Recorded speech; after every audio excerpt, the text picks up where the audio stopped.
Welcome back. We're going to finish off our lecture on game theory and strategic thinking. We're going to kick this section off talking about the prisoner's dilemma. Now, this is a particular type of game. It is classified as this because it's a game where cooperation is prevented.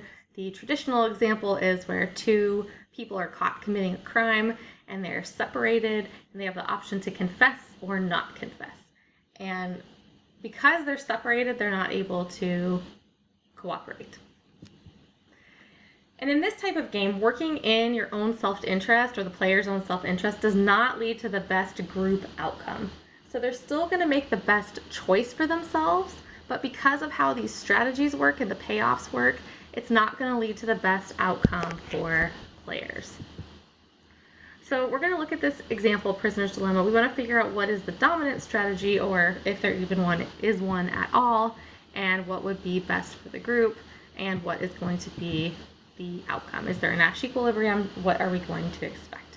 So we're going to do this the same way we did the other ones. We're going to be evaluating each choice individually. So let's start with prisoner A. Prisoner A is deciding if he wants to confess or not confess. So if prisoner B confesses and says, yes, we did this crime, if prisoner A also confesses, he'll have -5, and if he doesn't confess, he'll have -10. So what this is saying is he's going to have like a worse punishment, maybe more jail time. Something's going to happen if the other guy confesses and he doesn't. That confession can be used to get a lighter sentence. So he would prefer to confess.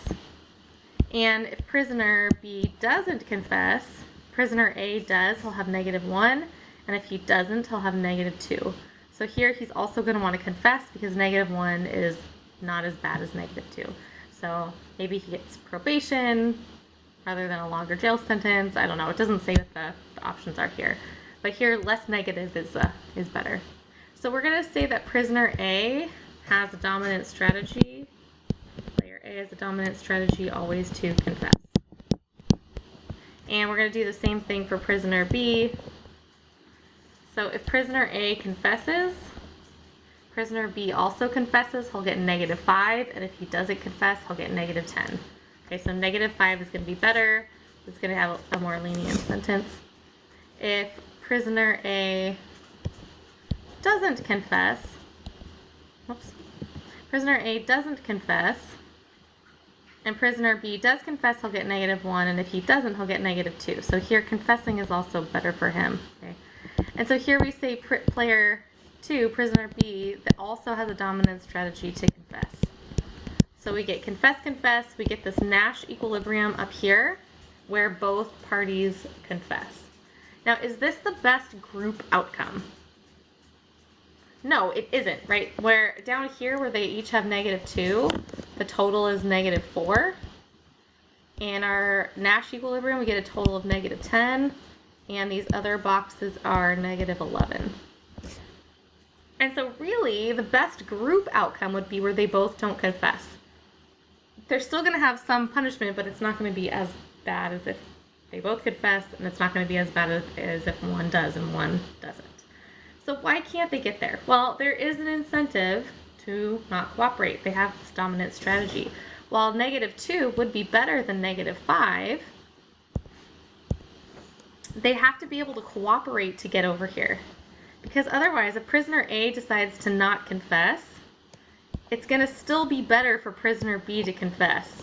He is only going to get -1 over -2. Same thing works in reverse. So the only way they can get to that bottom chunk is by cooperating.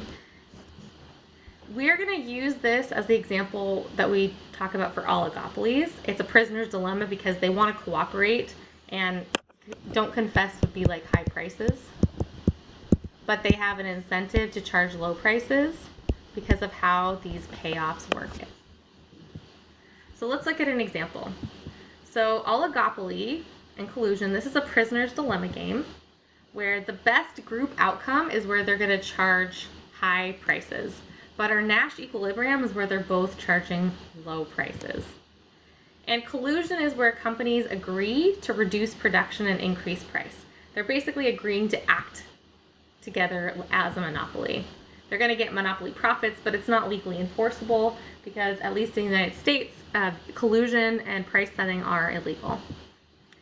And there's an incentive to break the agreement and capture the whole market. Possibly we can have effective collusion with signaling, but it's really tricky in some of these markets. Okay, so let's look at our payoff matrix. Here we have two airlines, so Delta Airlines and United Airlines, and they have the choice of charging $600 for a plane ticket or $400 for the same route. Okay, so we're going to look at Delta first. So let's say United charges $600. If Delta also charges $600, they will get $1.2 million in profit. And if they charge $400, they will get $1.6 million in profit. Okay, so $400 is going to be better for them. They're going to make more profit.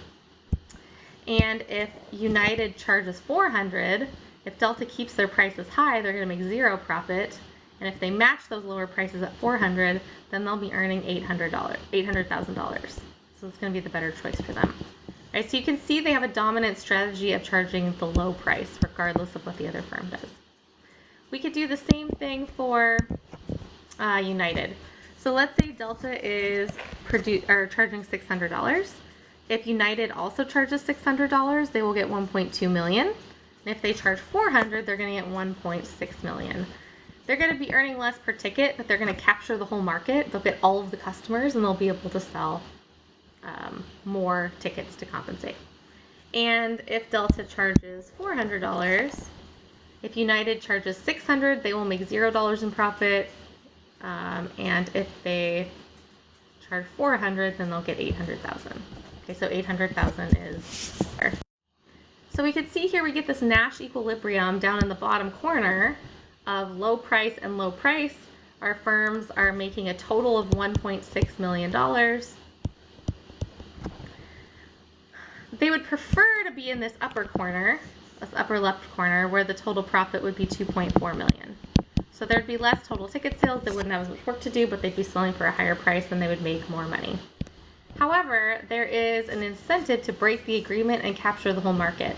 So while 1.2 is better than 800,000, if they cheat and they charge 400 instead, now they're going to bump up to 1.6 million.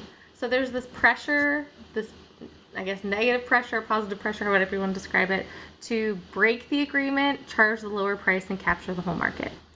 And the problem is, let's say they don't do this. They're effectively able to cooperate with each other.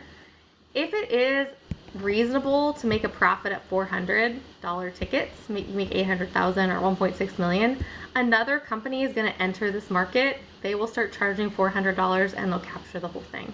So unless there's ways to completely prevent new competitors from entering the market, we're going to see that we move to this lower price equilibrium. Okay, now I did say you can have effective signaling. So if you remember when we talked about what a repeated game is, sometimes, because they're setting prices all the time, like I have to post my plane prices for next week and the week after and the week after, it's going to keep happening over and over again.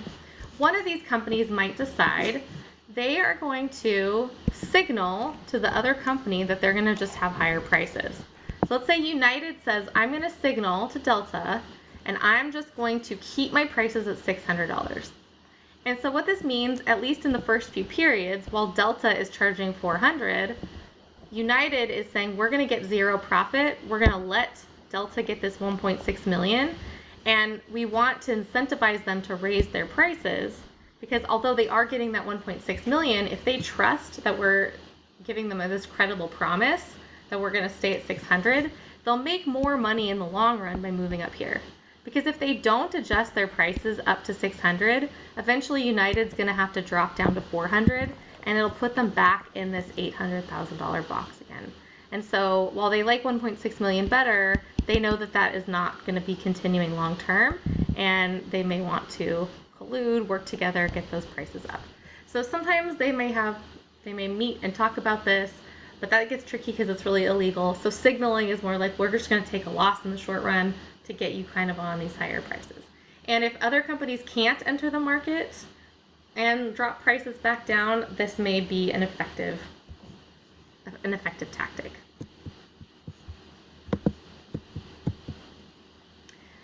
Advertising is similar. So advertising, the impact can be where you shift demand to the right. For your company, you can get new customers and stolen customers. Oops. Meaning you take customers from the other company. But the primary effect in established markets is just brand switching. So companies like Coke and Pepsi might actually prefer not to advertise if they have an established thing going with customers. Customers are going to keep drinking Coke whether or not they advertise or not. And if they do advertise, they're just switching back and forth, which means if Coke advertises, Pepsi also has to advertise. Advertising, though, it can increase tastes and preferences. So one of the main functions of advertising is to get you to want something more, to like something more. You need this sweater, you need that soda, you need that car. And the more you see an ad, especially if it's an effective ad, will increase those tastes and preferences, shifting the demand curve right and increasing the profits for firms. But advertising is really expensive. It's a huge sunk cost, and it doesn't guarantee sales. But it is necessary if your competitors advertise. And it does reduce profits in the short run because of how expensive it is. So one example was previously cigarette companies were able to advertise. They would advertise on TV. And then there was a law that said no more cigarette ads. You can't advertise in these types of magazines. You can't advertise on TV anymore. And the short-term benefit was that they actually made more money. So if we look at this payoff matrix over here, okay, let's do Camel first. So if Newport advertises and Camel advertises, then Camel will get 10 million, and if they don't advertise, they would get 5. So they're going to have to do it. And if Newport doesn't advertise and Camel does, they'll get 25 million, and if they don't, they'll get 20 million. So they're also going to advertise. Okay. And do the same thing for Newport. If Camel advertises, Newport does, they get 10 million. If they don't, they get 5.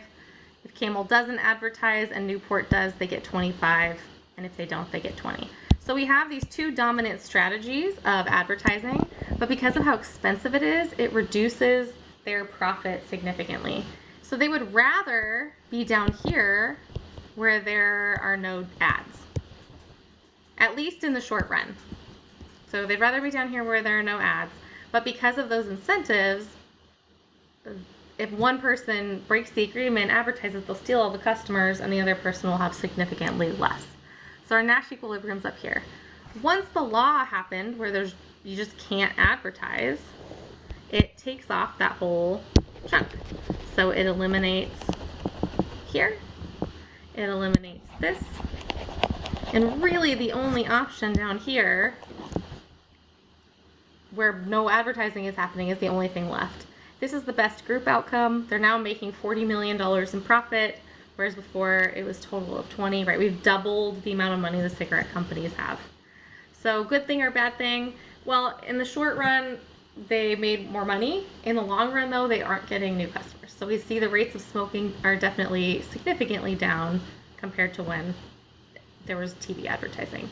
We also know a lot more about cigarettes, and people are making different choices. So it helps firms in the short run, but it does hurt them in the long run. There are other types of games other than the prisoner's dilemma.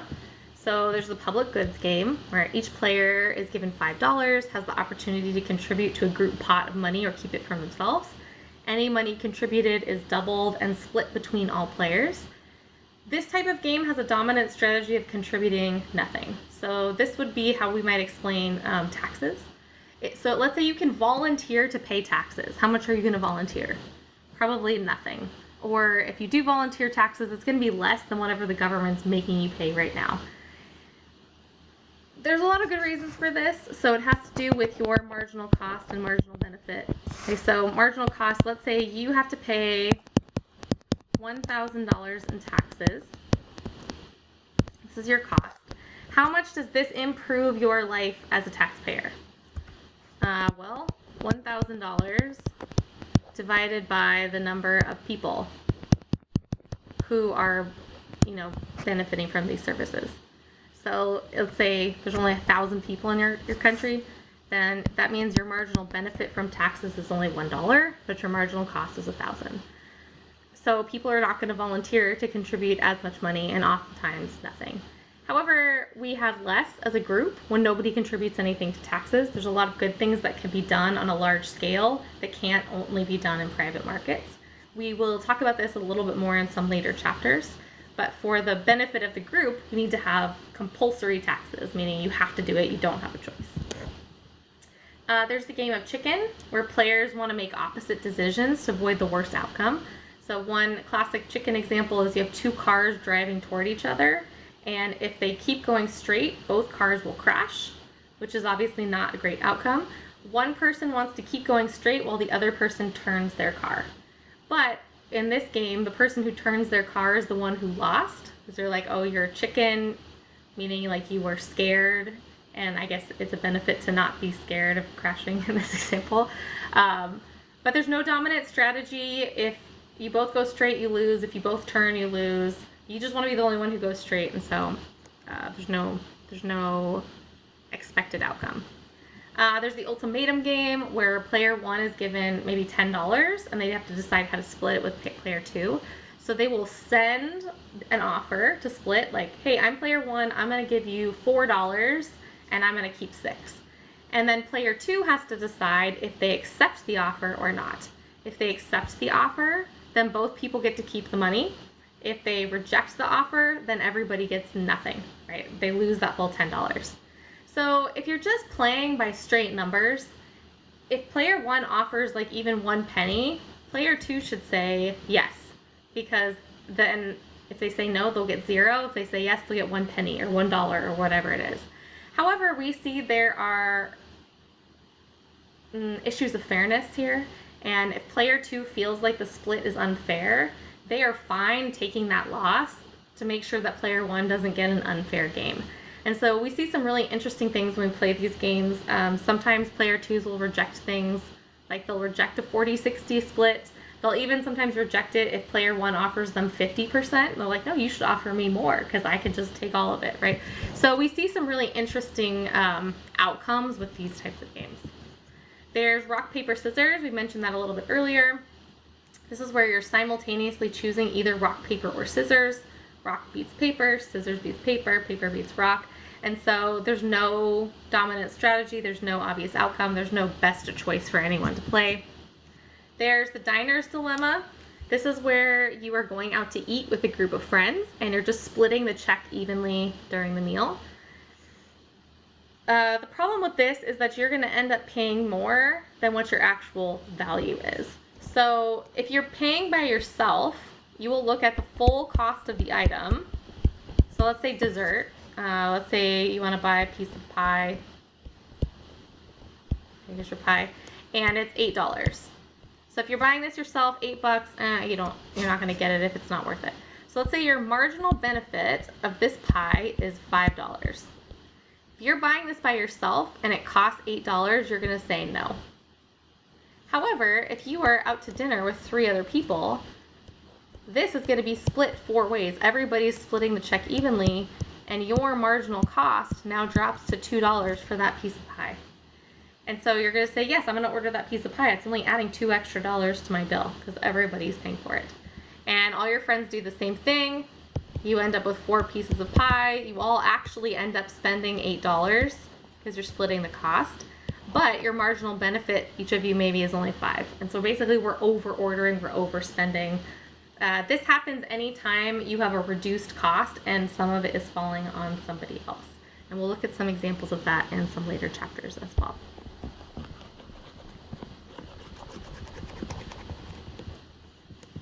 There is a zero-sum game where any player's gain is another player's loss. Sometimes this applies when we look at stock markets. So for one person to gain money, sometimes somebody else has to lose it. It's not always the case, but when let's say you own a stock and you sell it, some other person is buying that stock, right? And if prices drop, now they are the ones taking a loss. There's retaliation games where players will cooperate as long as other players cooperate. And then if anyone competes or cheats, then all players will compete. So this applies to altruism or war. Maybe you have 2 countries where they have a truce going, so as long as nobody violates that, everybody's going to be fine. But once one person attacks the other country, they're going to retaliate and attack back. There's actually a lot more types of games than this. These are just probably the most common and the ones that represent stuff we talk about in this class. With repeated games, so like we just talked about retaliation, sometimes called tit for tat, this is where you know what the other person did the last round and you can change how you play this round. Okay, so this is a repeated game, same game played more than once with the same players. There's going to be high stakes for future interactions where everybody starts out by cooperating and then they're going to replicate other players' actions. Sometimes we can see this in trade wars where one country first, maybe they have a good trade agreement, they're cooperative with each other, but then one country decides, hey, we're going to raise tariffs. Maybe the US decides to raise tariffs on Canada, and then Canada says, fine, we're going to raise tariffs back on you. So they're replicating each other's actions. The smaller number of players, you're going to get more likely to be cooperating. So if there's only a couple of countries, a couple of companies, it's more likely to happen when there's 2 players. If you have a really large group, you're going to get competing. And then the last round operates like a single shot game. So how would the results change in round 2 for the prisoner's dilemma game, the public goods game, or airline price setting? Think about if people will be able to signal and move into those better outcomes, or if they're going to end up staying at the worst group outcome. So just take a minute, maybe pause this, write it down, think about how, if they do cooperate instead, how that might impact the results of those examples we looked at. And then sometimes we'll see that games have a first mover advantage. So this is going to happen typically in a sequential game where one player is making their choice first and then the other player can observe what happens before they make the move. There can also be second mover advantage, right? So sometimes you actually want to go second instead of first, but we're just going to look at first here. There is no first mover advantage if both players have dominant strategies. So this only works if you have some kind of mixed strategy, something where it's random and players may not always make the same choice. If everyone's always making the same choice, there's not going to be a first mover advantage. So this is a decision tree. It is useful for sequential games. This is the same information we actually have from our payoff matrix. We just organized it a little bit differently so we can see what happens if firm 1 does one thing versus the other. But it's the same sort of idea. -5, turn 20, 20, turn, -5, -5. Right? The outcomes are going to look like this on the payoff matrix, but they're going to look a little bit different on a decision tree. We're mapping out all possible outcomes, and then we're going to work our way backwards to figure out what each firm is going to do. And think about how other players will react to your moves. So in this case, we have 2 companies. They're deciding if they want to sell something that is crispy or sweet. And they're not going to launch their product at the exact same time. Firm 1 is actually going to be able to introduce their item a week or a month before. And then firm 2 is going to react and decide what they want to do based on that. So we can split this into 2 decisions, right? Firm 1 is going to either choose crispy or they're going to choose sweet. So if they choose crispy, and then firm 2 gets to decide if they want to choose crispy or sweet. If they choose crispy, here we'll look at firm 2's payoffs only, because they don't really care what firm 1's getting. If they choose crispy, they will get -5, and if they choose sweet, they will get 20. So it looks like in this example, it's better to choose the opposite thing of the other player, right? They're going to make more profit. We'll do that down here. If firm 2 chose sweet, firm 2 chooses crispy, they get 10. If they choose sweet, they get -5. So they're also going to choose the opposite here and 10. Okay. So next what we could do is we can cross out the option that they did not pick. And then we're going to use this to make the decision for firm 1. So we know that if firm 1 chooses crispy, firm 2 will choose sweet. If firm 1 chooses sweet, then firm 2 will choose crispy. And then we only want to look at our payoffs for firm 1. So if firm 1 picks crispy and firm 2 picks sweet, firm 1 will end up with 10. And if firm 1 picks sweet, firm 2 will pick crispy, firm 1 will end up with a payout of 20. So they actually prefer 20. This is going to be the better outcome for them, 20 over 10. And so what they'll do is they'll say, okay, I want firm 2 to choose crispy, so I'm going to choose sweet. Okay. It eliminates this whole top chunk, and we end up down here on the bottom. If firm 2 got to go first instead, they would swap it, right? They would pick sweet, and then firm 1 would end up with crispy. So the idea is you're trying to get the most you can based on what the other person has already picked. So decision trees are great. You don't necessarily have to map it out as a decision tree, but it does make it a little bit easier to see. This is going to work well if you're in an outcome that's not the best for one player or the other, and at least one person has a mixed strategy. If both players have dominant strategies, you're not going to be able to change the outcome. If you would like to play some of these games on your own, there's a website, economics-games.com/games, and you can play Prisoner's Dilemma, Ultimatum Game, Game of Chicken. You can actually play with a group of friends. They do have some one-player games as well. You just create a game name, it'll give you a login and login information for all the number of players you pick, as well as yourself as an admin, so you could see all the different results. So since we're online, we can't do this together in person, but I do highly suggest you go find some friends, find some family, play some of these games, and test out your new game theory skills. All right, have a great week. I'll talk to you next week.